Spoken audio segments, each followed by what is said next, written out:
4 minutos ya pasaron de las 8 de la noche en todo el país. Le damos continuidad a la edición central de Resumen Informativo y tal cual lo adelantábamos en los títulos. Estamos con Sebastián Premicci, nuestro columnista que nos visita todos los martes. Hoy para un tema muy puntual que tiene que ver con Panama Papers, este escándalo financiero internacional que involucra al presidente de la Nación, Mauricio Macri. Sebastián, ¿cómo estás? Bienvenido. Buenas noches, muchas gracias.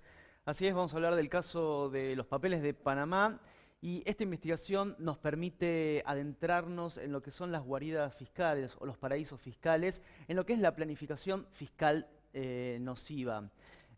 Lo primero es lo primero, digamos, preguntémonos qué es un paraíso fiscal. Y no es una definición arbitraria, no es que alguien dice, bueno, tal país es un paraíso fiscal, sino que existen organizaciones internacionales nucleadas en torno al G20, por ejemplo, como la OCDE, que es la Organización para el Comercio y el Desarrollo Económico, que tiene un ranking de paraísos fiscales, que básicamente son los países en donde no existe regulación sobre el movimiento de capitales y son los países donde no están obligados a dar información a otros organismos, digamos, como si la AFIP en la Argentina le solicita información a, por ejemplo, en este caso, Panamá. Panamá no está obligada a darle información a la AFIP en alguna investigación por lavado de activos o de dinero que esté llevando adelante la AFIP. Bueno, ese tipo de países son catalogados como paraísos fiscales.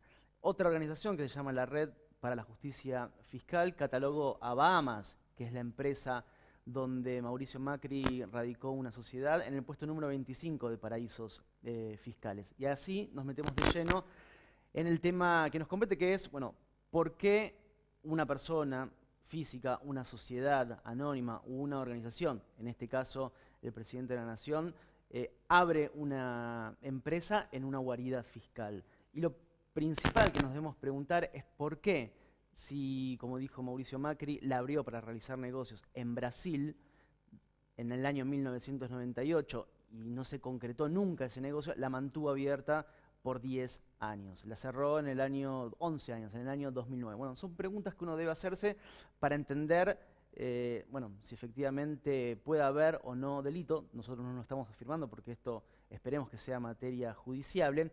Pero fuimos a preguntarle a los expertos, a quienes saben sobre esta materia.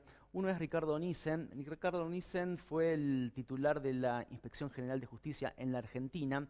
Y esto es lo que nos decía sobre lo que se puede conocer ya digamos, de la apertura de esta offshore de Mauricio Macri. Les voy a leer unos textuales para que vayamos dimensionando. Nadie tiene una empresa offshore por 10 años sin hacer nada.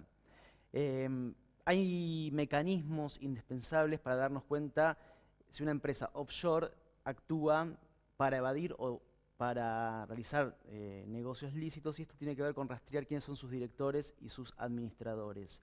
Otra especialista, que es Verónica Grondona Olmi, que ha investigado la fuga de capitales en la Argentina, nos decía que no hay un motivo legítimo, ilícito, para abrir una empresa offshore por tanto tiempo. Y todos los empresarios que se han investigado en la Argentina, que nos contaba Verónica Grondona Olmi, tienen la siguiente particularidad, que se registran como directores y no como accionistas. Esto es lo que esto es lo que ha dicho Mauricio Macri, que él era simplemente un director y no un accionista, por eso no tenía que declararlo ante la AFIP. Y la particularidad es que todas las investigaciones que se hicieron en la Argentina sobre fuga de capitales a través de paraísos fiscales, bueno, el denominador común es que esos empresarios aparecían como directores y no como accionistas. Claro. ¿Qué ejemplo le podemos dar a la gente para que entienda también un poco más de esto que se está hablando durante los últimos días aquí en la Argentina, de evasión fiscal puntualmente? ¿Qué ejemplos podemos Bueno, dar? de evasión fiscal a través de paraísos fiscales, y esto nos permite entender cómo funciona efectivamente. Bueno, le voy a dar un ejemplo que hay un libro muy interesante que se llama Las Islas del Tesoro, que habla sobre la evasión fiscal a través de paraísos fiscales del sector petrolero. Es un libro que salió publicado en el año 2014 por Nicholas Jackson. Él cuenta, por ejemplo, una empresa petrolera norteamericana que le vendía petróleo a una intermediaria, transportista de crudo, intermediaria que pertenecía a su propio grupo empresario, alojado en una guarida fiscal, y desde esa guarida fiscal, esa intermediaria vendía el mismo crudo más caro a otras refinerías. En el medio, en ese pasamanos, había elusión del pago de impuestos. Otro ejemplo, por ejemplo, sigamos la línea del discurso de Mauricio Macri, que iban a hacer negocios en Brasil. Bueno, ¿por qué si vas a hacer negocios en Brasil, abrís una empresa offshore en Bahamas? Bueno, básicamente porque estás esperando que los dividendos que te generen en Brasil los puedas radicar en Bahamas y de esa manera no pagar impuestos a las ganancias, por ejemplo. Porque las guaridas fiscales tienen bajo monto imponible para pagar ganancias u otro tipo de impuestos al fisco. Estos temas de las guaridas fiscales son caros a la Argentina. Por lo siguiente, yo quise contextualizarlo en lo que es la fuga de capitales. Claro, porque tienen relación puntualmente, ¿no? Bueno, la fuga de capitales se puede dar a través de los paraísos fiscales o es simplemente sacar plata del banco y guardarlo debajo del colchón o a través de corridas cambiarias. Y digo que es caro a la Argentina porque la fuga de capitales ha sido como un gran condicionador político de la Argentina. Vamos a ver algunas placas para entender el peso de la fuga de capitales en la Argentina y que permiten contextualizar cómo un empresario, en este caso ahora presidente de la Nación, decidió tener una empresa offshore en vez de invertir en la Argentina. Fuga de capitales, año 1975, estos son datos del CEFIDAR, que es un centro de economía, de finanzas para el desarrollo. La fuga de capitales, es decir, el stock de dólares en el extranjero era de 5.000 millones de dólares. En el año 83, cuando terminó la dictadura cívico-militar, el stock de dólares en el exterior era de 32.214 millones de dólares, es decir, que la fuga de capitales se incrementó un 543% en el periodo de la dictadura cívico-militar. Si nos vamos al gobierno de Alfonsín, en el año 83 al 88,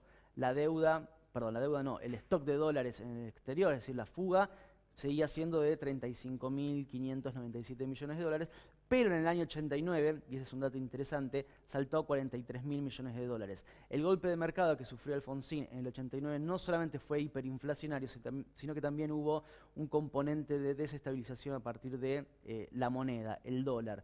Si nos vamos al menemismo y la etapa de la convertibilidad, la fuga creció a 92.252 millones de dólares para el año 98, lo que dio cuenta de un incremento del 120%, y ya para el año 2001 estamos hablando de una fuga de 200.000 millones de dólares. Esto es mucha plata, y a ver, pensémoslo en el periodo de la ex mandataria Cristina Fernández de Kirchner, el impacto de la fuga de capitales. Bueno, Cristina Fernández de Kirchner, de que asumió, sufrió 6 corridas cambiarias. En un periodo muy corto de tiempo, esas corridas cambiarias significaron fuga de capitales, fueron 60.000 millones de dólares que se fueron de la Argentina, producto de la especulación. Cuando hablamos de paraísos fiscales, estamos hablando de especulación y estamos hablando de fuga de dinero, que en definitiva, digamos, condicionan el tipo de política económica que puede hacer un gobierno. Me parece que eso es lo central cuando hablamos de offshores, paraísos fiscales, es decir, es plata que no está quedando en la Argentina, y no solamente para hacer un mejor negocio, sino que es una forma de especular contra el propio país. Eso es lo que trataba de explicar con el condicionamiento político detrás de las offshore y la fuga de capitales, y creo que es una de las preguntas que habría que hacerle al presidente Mauricio Macri. Cuando era empresario decidió abrir una offshore, la mantuvo hasta el 2009, bueno, ¿por qué? Claro, ¿por qué tanto tiempo si, según sus propias palabras, en declaraciones que hizo a un canal de la provincia de Córdoba, explicaba y decía que nunca operaron en esa, más allá de que él tampoco había hecho absolutamente nada por una cuestión de que solamente formaba parte del directorio? Bueno, eso es lo que decía Anísel y lo que decía Verónica Olmi. Generalmente se inscriben como parte del directorio y no como accionistas. Y acá hay un dato también para indagar. Bueno, si era digamos, un integrante ocasional del directorio, bueno, era un prestanombre. Si era un prestanombre, me parece que también eso es muy grave. Es materia de investigación todo. Así es.